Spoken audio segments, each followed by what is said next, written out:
एक ताबूत, 5 शहर, 2 देश और रास्ते में गिरते हुए बम। इतिहास में जनाजे बहुत हुए हैं, लेकिन ऐसा जनाजा शायद पहली बार हुआ है, क्योंकि जिस रात यह ताबूत ईरान की सरहद को पार करके इराक के शहर नजफ पहुंचा, ठीक उसी रात अमेरिका ने ईरान के 80 से ज्यादा ठिकानों पर हमला कर दिया। एक तरफ लाखों लोग मातम में सीना पीट रहे थे, दूसरी तरफ उन्हीं के देश के बंदरगाहों पर धमाके गूंज रहे थे, जैसे जनाजे के चिरागों की रोशनी में बमों की आग भी जल रही थी। यह ताबूत जो लाल कपड़े में लिपटा है, जिसे आप देख रहे हैं, यह ईरान के supreme leader Ayatollah Ali Khamenei का है। वही खामनेई जिन्होंने 37 सालों तक ईरान पर राज किया, जो अमेरिका को शैतान कहा करते थे और जिनकी मौत अमेरिका के ही बम से हुई। लेकिन हैरानी की बात यह है कि मौत को 4 महीने बीत गए, लेकिन आज तक खामनेई दफन नहीं हुए। अब इस ताबूत पर लोगों ने लाल कपड़ा चढ़ाया है, और शिया परंपरा को समझने वाले जानते हैं कि लाल रंग का सिर्फ एक मतलब होता है, वो होता है खून का बदला खून से। कपड़ा चढ़ने के 24 घंटे के अंदर समंदर में 3 जहाज जल उठ जाते हैं। कुवैत, बहरीन पर मिसाइलें गिर जाती हैं। डोनाल्ड ट्रंप नेटो समिट में खड़े होकर ऐलान करते हैं कि ईरान से सीजफायर खत्म हो चुका है। To me, I think it's over. यानी एक रात 2 घटनाएं, एक तरफ ताबूत का इराक में उतरना और दूसरी तरफ सीजफायर का उसी वक्त दम तोड़ देना। दुनिया इन्हें 2 अलग अलग खबरें समझ रही है, लेकिन सच ये है कि ये एक कहानी के 2 सिरे हैं, और इसीलिए आज इस कहानी में 2 बड़े सवाल। पहला, खामनेई का ताबूत आखिर इराक क्यों ले जाया गया? क्योंकि इराक वो देश है जिससे ईरान ने कभी 8 साल की खूनी जंग लड़ी थी। शिया देश होने के बावजूद 2 मुल्कों में कभी पटती नहीं थी। ऐसे में दुश्मन मुल्क में खामनेई का जनाजा क्यों पहुंचा? और दूसरा, जब ईरान से खामनेई का जनाजा इराक पहुंचा, तो उसी वक्त अमेरिका ने सीजफायर खत्म क्यों कर दिया? क्या यह महज इत्तेफाक है या यह कोई संदेश है? क्या मायने हैं इसके? यकीन मानिए, जवाब जितना धर्म में छिपा है उतना ही सियासत में, और इसीलिए आज इस कहानी को समझना बहुत जरूरी है। नमस्कार दोस्तों, मैं हूं शुभांकर मिश्रा, और आज की कहानी देखने में तो एक जनाजे की खबर लगती है, लेकिन इसकी परतों में धर्म, राजनीति, तेल और एक नई जंग सब कुछ छिपा है। ओपनिंग में हमने आपसे 2 सवाल पूछे थे कि ताबूत इराक क्यों और सीजफायर खत्म क्यों। इन 2 सवालों तक पहुंचने के लिए हमें कुछ परतें खोलनी पड़ेगी। हमें समझना पड़ेगा कि आखिर खामनेई का जनाजा 4 महीने से क्यों रुका है, क्यों 4 महीने बाद वो दफन हो रहे हैं। हमें समझना पड़ेगा कि इराक का शहर नजफ, जहां खामनेई का जनाजा पहुंचा है, उससे उनका 69 साल पुराना क्या रिश्ता है? इस्लाम में नजफ शहर के मायने क्या हैं, क्या अहमियत है? इसके अलावा हम समझेंगे कि ईरान का नया सुप्रीम लीडर अपने पिता के जनाजे से क्यों गायब है, कहां हैं खामनेई के बेटे, और आखिर में वो बात जो ईरान की सरकार छिपा रही है। इसलिए हर परत आज बहुत गहरी है। अगले 10-12 मिनट हमें आपके चाहिए अगर इस कहानी को आप समझना चाहते हैं विस्तार से। हालांकि इस कहानी को हम समझाएं उससे पहले हमारी आपसे गुजारिश है कि थोड़ा रिश्ता हमसे भी मजबूत कीजिए। हमारे व्हाट्सएप चैनल से आप जुड़िए, ताकि ये वीडियोस आपको खोजने ना पड़े, इंतजार ना करना पड़े, हम आप तक सीधे पहुंचा दिया करें। और उसके लिए आपको ज्यादा कुछ नहीं करना है। कमेंट सेक्शन में जाकर जो पहला कमेंट है उसकी लिंक पर क्लिक कर दीजिए, या स्कैन है व्हाट्सएप से कैमरा खोल के स्कैन करके जुड़ जाइए, या फिर सीधे व्हाट्सएप पर जाकर शुभांकर मिश्रा सर्च कर दीजिए और आपको मेरा व्हाट्सएप चैनल मिल जाएगा, आपको सारे वीडियोस मिल जाया करेंगे। अब शुरुआत करते हैं पहले सवाल से कि खामनेई का जनाजा आखिर 4 महीने तक क्यों रुका रहा। तो देखिए, तारीख थी 28 फरवरी 2026, आप सब जानते होंगे। अमेरिका और इजराइल की ईरान से जंग का पहला दिन था। तेहरान में खामनेई के दफ्तर पर हवाई हमला होता है, और उसमें खामनेई अपने परिवार के 4 लोगों समेत मारे जाते हैं। यही वो जख्म है जो ईरान के करोड़ों समर्थकों के दिल में आज भी कांटे की तरह चुभा हुआ है। मौत के बाद उनके बेटे मुस्तफा खामनेई को नया सुप्रीम लीडर घोषित किया गया, लेकिन जंग जारी थी। बमबारी के बीच इतने बड़े नेता का जनाजा निकालना मुमकिन नहीं था। जनाजा पहले मार्च में होना था, फिर टल गया। अब आप पूछेंगे कि 4 महीने तक शव कैसे रखा गया? तो देखिए, ईरान की जनाजा कमेटी के प्रवक्ता ने खुद बताया कि खामनेई और उनके परिवार के शव धार्मिक और कानूनी नियमों के मुताबिक पूरी हिफाजत में रखे गए। वो न दफनाए गए, न कहीं भेजे गए। फिर 3 हफ्ते पहले ट्रंप और ईरान के बीच में सीजफायर होता है, जिसमें यह तय हुआ था कि समंदर के रास्ते खुलेंगे, और 60 दिन में एक बड़ी डील पर बात हुई। जंग रुकते ही ईरान ने वो काम शुरू किया जो 4 महीने से अधूरा था, लेकिन ईरान ने इसे आम जनाजा नहीं रहने दिया। 6 दिन का कार्यक्रम बना, 4 से लेकर 9 जुलाई तक, और इसका रास्ता तेहरान से कोम, इराक के नजफ और करबला से होते हुए मशहद में दफन होने पर खत्म होगा। सरकार ने इस बीच में 5 करोड़ रोटियों का इंतजाम किया। 5 करोड़ यानी पूरी दिल्ली को अगर आप 2-2 रोटी बांट दें तब भी रोटियां बच जाएंगी। तेहरान की 5000 मस्जिदें, 700 स्कूल बाहर से आए लोगों के लिए खुले छोड़ दिए गए। शहर में मुफ्त इंटरनेट पॉइंट लगाए गए हैं और दुकानों को 24 घंटे खुले रहने का हुक्म दिया गया है। यह लक्ष्य रखा गया है कि भीड़ साल 1989 में खुमैनी के जनाजे से भी ज्यादा बड़ी हो। अब खुमैनी के जनाजे का पैमाना भी समझ लीजिए। वो जनाजा इतना बड़ा था कि भगदड़ में 10 से ज्यादा लोगों की जान चली गई थी और 10,000 से ज्यादा लोग उस दौर में घायल हुए थे। ईरान इस बार उससे भी बड़ी भीड़ चाहता है। यूरोपीय मीडिया ने तो साफ साफ शब्दों में लिखा है कि ईरान इतिहास का सबसे बड़ा स्टेट फिनरल करने की तैयारी में है। यानी 4 महीने का इंतजार मजबूरी में शुरू हुआ था, लेकिन बाद में ईरान ने उसे मौके में तब्दील कर दिया। अब सवाल है कि किस मौके में, और इसी का जवाब जो है वो नजफ में छिपा है कि खामनेई का सबूत सरहद पार नजफ क्यों ले जाया गया। नजफ दरअसल इराक का शहर है, लेकिन दुनिया के करीब 20 करोड़ शिया मुसलमानों के लिए यह धरती की सबसे पवित्र जगहों में से एक है, क्योंकि यहां पर इमाम अली दफन है। इमाम अली यानी पैगंबर मोहम्मद के दामाद, जिन्हें शिया मुसलमान पैगंबर का सच्चा वारिस मानते हैं। पूरा शिया इस्लाम इसी मान्यता से जन्मा है और पूरा नजफ शहर इमाम अली की दरगाह के चारों तरफ बसा है। जैसे ईसाइयों के लिए वेटिकन और हिंदुओं के लिए काशी, वैसे ही शियाओं के लिए नजफ शहर है। अब नजफ सिर्फ दरगाह नहीं है, शिया दुनिया की सबसे बड़ी पाठशाला भी है, जहां सदियों से बड़े धर्मगुरु पढ़ते और पढ़ाते आए हैं। इराक के सबसे बड़े धर्मगुरु अयातुल्लाह सिस्तानी आज भी यहीं रहते हैं, और ईरान की क्रांति के जनक खुमैनी ने भी अपनी जिंदगी के कई साल यहीं गुजारे थे। और इसी शहर से खामनेई की भी एक अधूरी कहानी जुड़ी है।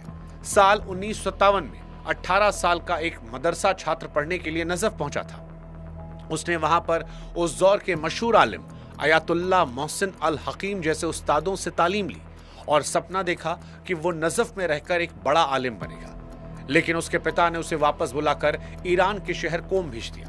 वही छात्र आगे चलकर ईरान का सुप्रीम लीडर बना और अब पूरे 69 सालों बाद नजफ लौटा है, मगर ताबूत में। जिस शहर में वो जिंदगी बिताना चाह रहा था, उसी शहर की गलियों से उसकी आखिरी विदाई हो रही है। अयातुल्लाह खामनेई की हम बात कर रहे हैं, लेकिन इस भावुकता के पीछे केवल इमोशनल एंगल नहीं है, सियासी एंगल भी है, सियासी परत छिपी है। और यही वो परत है जो इस पूरे जनाजे को श्रद्धांजलि से बदलकर एक चाल बना देती है। अब आपके मन में सवाल आना चाहिए कि खामनेई के जनाजे के पीछे असली चाल क्या, क्यों उसे इराक ले जाया गया? तो देखिए, ये वो बात है जो शायद ही कोई बता रहा हो। शिया दुनिया में सदियों से 2 बड़े केंद्र आपस में आमने सामने रहे, इराक का नजफ और ईरान का कोम, और दोनों की सोच में जमीन आसमान का फर्क है। नजफ के धर्म गुरुओं की परंपरा रही है कि धर्म को सत्ता से दूर रहना चाहिए। आलिम का काम पढ़ाना और राह का दिखाना है, हुकूमत चलाना नहीं। जबकि ईरान का ढांचा इसके बिल्कुल उलट है, जहां सबसे बड़ा धर्मगुरु ही देश का सबसे बड़ा शासक होता है। खुद अयातुल्लाह सिस्तानी ने कभी ईरान वाले मॉडल को भी नहीं अपनाया था। अब आप सोचिए, ईरान अपने सुप्रीम लीडर का ताबूत उसी नजफ की गलियों से घुमा रहा है जिसकी परंपरा उसके अपने मॉडल के खिलाफ है। यह सिर्फ श्रद्धांजलि नहीं है, ये नजफ की विरासत पर दावा है। ईरान दुनिया के शियाओं को दिखाना चाहता है कि हमारा लीडर इमाम अली की सीधी विरासत का हकदार था और हमारी हुकूमत ही शिया दुनिया की असली रहनुमा है। अब यहां पर आपको एक सेकंड रुकना पड़ेगा, क्योंकि यही इतिहास का सबसे अजीब मोड़ है। यही इराक है जिससे ईरान ने 80 के दशक में पूरे 8 सालों तक खूनी जंग लड़ी थी। 8 साल सद्दाम हुसैन का वो दौर था जिसमें दोनों तरफ के लाखों लोग मारे गए थे, और खुद खामनेई उस जंग के दौरान ईरान के राष्ट्रपति थे। आज वही इराक उनके ताबूत के लिए पूरे देश में छुट्टी घोषित कर रहा है और उसके बड़े नेता लोगों से जनाजे में शामिल होने की अपील कर रहे हैं। यानी जिस देश से जिंदगी भर जंग लड़ी गई, उसी देश ने आखिरी सफर में कंधा दिया। कमाल की बात है ना वक्त की, वक्त कैसे बदल जाता है, सियासत कैसे दुश्मनी को भी इस्तेमाल में बदल देती है, और यही उसकी सबसे बड़ी मिसाल है। दूसरी चाल जो है वो है शहादत का फ्रेम। नजफ के बाद ताबूत जो है वो करबला जाएगा, जहां पर इमाम हुसैन की दरगाह है, जिन्हें 1400 साल पहले 72 साथियों समेत शहीद किया गया था। करबला शिया दुनिया में शहादत का सबसे बड़ा प्रतीक है, और खामनेई के ताबूत को वहां से ले जाकर ईरान उन्हें सीधे इमाम हुसैन की कतार में खड़ा कर रहा है। इसलिए ताबूत पर लाल कपड़ा है, क्योंकि शिया परंपरा में लाल झंडा तब तक नहीं उतरता जब तक शहीद के खून का हिसाब न ले लिया जाए। सरकारी बयानों में भीड़ के अंदर दो ही नारे गिनाए जा रहे हैं, दुश्मन से लड़ाई और लीडर के खून का बदला। और ईरान का बदला कैसा होता है, इसकी एक मिसाल इतिहास से मौजूद है। साल 2020 में जब अमेरिका ने ईरानी जनरल कासिम सुलेमानी को मारा था, तो ईरान ने फौरन बड़ा हमला नहीं किया, बल्कि लंबा खेल खेला। कहा कि असली बदला अमेरिका को इस पूरे इलाके से निकालना है, यानी लाल कपड़ा किसी एक हमले का नहीं, एक लंबी रणनीति का ऐलान हो सकता है। और उस रणनीति की पहली झलक जनाजे के 24 घंटे के अंदर दिखाई पड़ी। खामनेई का जनाजा इराक पहुंचा और जंग शुरू हो गई, और अब इस जंग का असर हम पर, आप पर भी पड़ेगा। आप इस टाइमलाइन को समझिएगा। सोमवार और मंगलवार को ईरान ने हॉर्मुज के समंदर में 3 मालवाहक जहाजों पर हमला किया।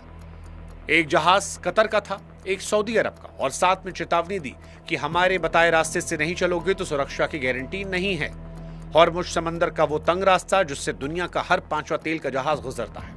भारत के लिए भी ये जीवन रेखा है, क्योंकि हमारे आयात होने वाले कच्चे तेल का सबसे बड़ा हिस्सा इसी रास्ते से हिंदुस्तान आता है। वहां हमला की खबर आते ही तेल की कीमतों में आग लग गई, और अगर ये रास्ता फिर से लंबा बंद हुआ तो यकीन मानिए हिंदुस्तान में एक बार फिर पेट्रोल, डीजल, माल ढुलाई, महंगाई, इन सब का बिल आपकी जेब से भी जाएगा। फिर मंगलवार की रात आती है। ताबूत जो है वो नजफ के हवाई अड्डे पर उतर रहा था। ईरान के राष्ट्रपति, विदेश मंत्री खुद मौजूद थे। इराक के बड़े अधिकारी इस्तकबाल में खड़े थे, और ठीक उसी वक्त अमेरिका ने 80 से ज्यादा ठिकानों पर हमले शुरू कर दिए। निशाने पर था खार्क द्वीप, जो ईरान के तेल निर्यात का सबसे बड़ा केंद्र है, और बंदर अब्बास जैसे बंदरगाह। अमेरिकी अधिकारी खुद मान रहे हैं कि जवाब जानबूझकर हैसियत से बढ़ा दिया गया। साथ ही अमेरिका ने ईरान से तेल बेचने की वो छूट भी छीन ली जो सीजफायर की अहम शर्त थी। बुधवार तड़के ईरान ने पलटवार में कुवैत और बहरीन पर मिसाइलें और ड्रोन दाग दी, क्योंकि वहां पर अमेरिका के सैनिक तैनात हैं। बहरीन में सायरन बजे और लोगों से घरों में छिपने को कहा गया। यानी ये जंग अब सिर्फ 2 देशों की नहीं है, ये वापस से कतर से लेकर सऊदी, कुवैत और बहरीन तक पूरा खाड़ी इलाका इसकी चपेट में आ रहा है। लेकिन भारत के लिए चिंता की वजह एक और है। इन्हीं खाड़ी देशों में करीब 90 लाख भारतीय काम करते हैं, जो हर साल अरबों डॉलर घर भेजते हैं। जिन शहरों में आज सायरन बज रहे हैं, वहां की गलियों में लाखों भारतीय परिवार रहते हैं। और भारत इस पूरे मामले को कितनी गंभीरता से ले रहा है, इसका अंदाजा इस बात से लगाइए कि खामनेई के जनाजे में भारत सरकार ने अपना आधिकारिक प्रतिनिधिमंडल भेजा था, जिसमें बिहार के राज्यपाल और पूर्व लेफ्टिनेंट जनरल सैयद अता हसनैन के साथ विदेश राज्य मंत्री भी शामिल थे। इसके बाद बुधवार का दिन आता है। टर्की के अंकारा में नेटो समिट का मंच। वहां ट्रंप ने कह दिया कि मेरे लिए सीजफायर खत्म है, ना कोई डील, ना कोई बातचीत, सब वक्त की बर्बादी। यानी डोनाल्ड ट्रंप ने जो समझौता ठीक 3 हफ्ते पहले खुद साइन किया था, जो उनकी जुबान से आया था, वो उनकी जुबान से ही दफन हो गया। ईरान ने पलटकर सारा दोष अमेरिका पर डाला कि समझौता तोड़ने वाला वो है जिसने पहले हमले किए और बाद में तेल पर पाबंदी लगाई। अब आप इस पूरी टाइमिंग पर गौर कीजिए। जिस हफ्ते ट्रंप नेटो के मंच पर दुनिया के नेताओं के बीच बैठे थे, उसी हफ्ते ईरान ने समंदर में जहाज जलाए।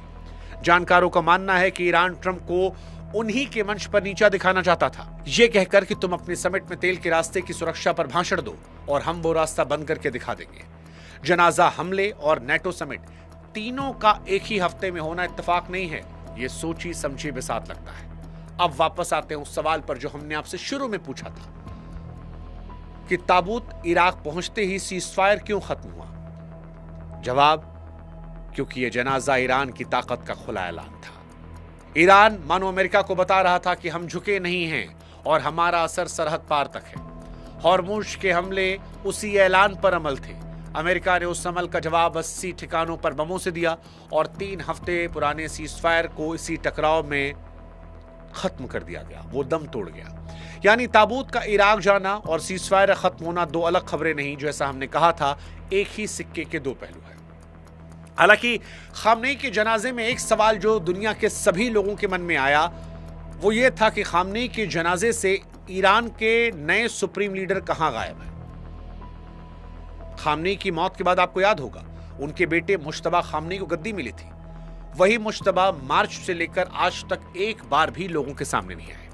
अपने पिता के जनाजे तक में वो दिखाई नहीं पड़े, जबकि बाकी तीनों भाई वहां मौजूद थे। ये बताया जा रहा है कि इसकी वजह उनकी हत्या का खतरा है, और यह डर बेवजह नहीं है, क्योंकि मार्च में ही ईरान के सुरक्षा प्रमुख की हत्या हुई। इजराइल के रक्षा मंत्री खुलेआम कह रहे हैं कि मुश्तबा मौत के निशाने पर है, लेकिन कहानी सिर्फ सुरक्षा की नहीं है। जिस हमले में अयतुल्लाह खामनेई मारे गए थे, उसी आग और मलबे के बीच कहा जाता है कि मुश्तबा भी घायल हुए थे, और उस हमले में उनकी पत्नी और बेटे की भी जान गई थी। यानी जिस दिन उन्हें दुनिया की सबसे खतरनाक कुर्सियों में से एक कुर्सी मिली, उसी दिन उनका लगभग पूरा परिवार उजड़ गया था। और यही कहानी में एक पेच है।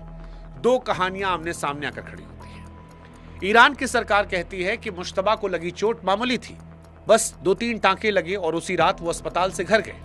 लेकिन बड़े अंतर्राष्ट्रीय अखबारों की रिपोर्ट्स जो खुद ईरानी अधिकारियों के हवाले से छपी है, वो कुछ अलग कहानी बयां करती है। उसके मुताबिक मुश्तबा के पैर की 3 सर्जरी हो गई है और वो नकली पैर के इंतजार में है। उनके चेहरे पर गहरे जख्म हैं और जलने की वजह से बोलने में तकलीफ है। रिपोर्ट ये भी कहती है कि वो अपने पिता के जनाजे में आना चाहते थे, लेकिन सुरक्षा अधिकारियों ने साफ साफ मना कर दिया। सच इन दोनों कहानियों के बीच में कहीं है, या है भी, ये कोई नहीं जानता, क्योंकि 4 महीने में मुश्तबा की एक तस्वीर, एक वीडियो, एक आवाज भी सामने नहीं आई। उनके सारे बयान लिखे हुए कागज के होते हैं, जिन्हें सरकारी टीवी के एंकर पढ़ते हैं। और सबसे हैरान करने वाली डिटेल, रिपोर्ट के मुताबिक मुश्तबा तक संदेश हाथ से लिखी चिट्ठियों में, बंद लिफाफों में, कुरियर की एक चेन के जरिए गाड़ियों और मोटरसाइकिलों तक पहुंचाए जाते हैं, ताकि कोई सिग्नल पकड़कर उनका ठिकाना ना खोज पाए। बड़े फौजी कमांडर तक उनसे मिलने नहीं जाते, इस डर से कि पीछा करके इजराइल उन तक पहुंच जाएगा। सवाल फिर देश चला कौन रहा है? ईरान किसके हाथ में? रिपोर्ट्स कहती है कि जंग, सुरक्षा और कूटनीति के असली फैसले इन दिनों फौज के बड़े जनरलों गुट ले रहा है, और मुश्तबा एक तरह से मुहर लगाने वाले चेयरमैन बनकर अभी है। अगर यह सच है तो अमेरिका से जंग के मुहाने पर खड़े देश की कमान असल में उनके जनरलों के हाथ में है, जिनके लीडर का ताबूत अभी नजफ की गलियों में घूम रहा है। अब आखिर के इस पूरे सेक्शन में एक लाइन याद रखिए, दुनिया का शायद ही कोई ऐसा देश होगा जो जंग भी लड़ रहा हो और जिसका सबसे बड़ा नेता 4 महीने से किसी ने देखा ना हो। सवाल, क्या खामनेई के जनाजे में भी कुछ छिपाया जा रहा है? यह इस कहानी की वो आखिरी परत है जो आपको हैरान करेगी, क्योंकि जो कोई खामनेई के जनाजे की ये बड़ी भीड़ देख रहा है, वो ये सवाल कर रहा है। ईरान के बाहर बैठे विपक्षी मीडिया का दावा है कि तेहरान में नगर निगम के कर्मचारियों को आदेश भेजकर जनाजे में भेजा गया। ये भीड़ पूरी तरह अपने आप नहीं उमड़ी। कुछ रिपोर्ट्स यहां तक कहती हैं कि इतने महीने बाद ताबूत में असल है क्या। हालांकि ये दावे हम आपको बता दें, सारे विरोधी खेमे के, इनकी पुष्टि नहीं होती है, इसलिए आखिरी सच मत मानिए। लेकिन इतना जरूर बताते हैं कि जनाजा जितना धार्मिक है, उससे कहीं ज्यादा राजनीतिक भी। एक जानकार ने इसे एक लाइन में यूं कहा कि धार्मिक कपड़ों में लिपटा हुआ ये राजनीतिक इवेंट है, जिसका मकसद घर में हुकूमत की पकड़ दिखाना और बाहर दुश्मन को डराना है। और शायद सच भी इन्हीं दोनों के बीच में है। करोड़ों लोगों का दुख असली है, ये हम भी मानते हैं, लेकिन उस दुख को जिस तरह सजाकर, घुमाकर और दुनिया को दिखाकर इस्तेमाल किया जा रहा, वो एक कैलकुलेटेड हिसाब किताब है। और इसीलिए सवाल कि खामनेई के दफन होने के बाद आगे क्या होगा। खामनेई का ताबूत 9 जुलाई को उनके जन्मस्थान मशहद पहुंचेगा और वहां पर उन्हें दफना दिया जाएगा। दुनिया की नजर इस बात पर है कि दफन के दिन ईरान बदले का कोई बड़ा ऐलान करता है या फिर नहीं। क्या दफन होने के दिन मुश्तबा खामनेई पहली बार दुनिया के सामने आएंगे?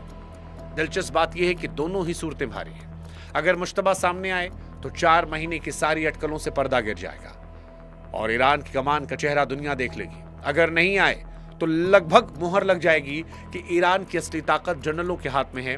उधर हारमूज में हर जलता जहाज तेल के बाजार को बेचैन कर रहा है और ये बेचैनी भारत के पेट्रोल पंप तक भी पहुंच रही है। एक ताबूत की यात्रा ने 2 देशों की जंग को दोबारा जिंदा किया है और अब सवाल सिर्फ ये नहीं है कि आगे क्या होगा, सवाल ये भी है कि जो हुकूमत अपने लीडर की मौत को इतनी बारीकी से इस्तेमाल कर सकती है, सोच कर देखिए वो उसके बदले को कैसे इस्तेमाल करेगी।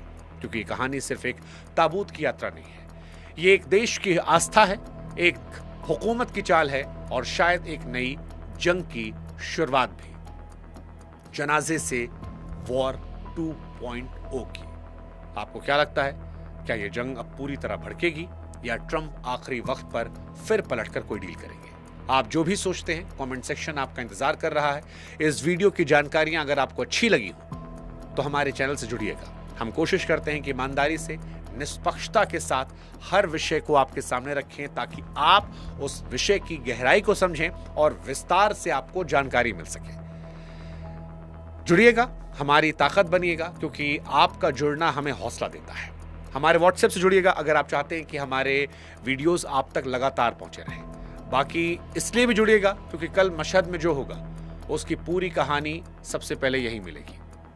जय हिंद, जय भारत। और जाते जाते अपने शहर का नाम भी लिख दीजिए और ये बताइए कि आज वहां पेट्रोल कितने का है। जरा हम भी देखें कि इस जंग की आंच सबसे पहले किस शहर तक पहुंचती है। इसलिए पेट्रोल डीजल का दाम कमेंट सेक्शन में लिखिएगा। जय हिंद, जय भारत।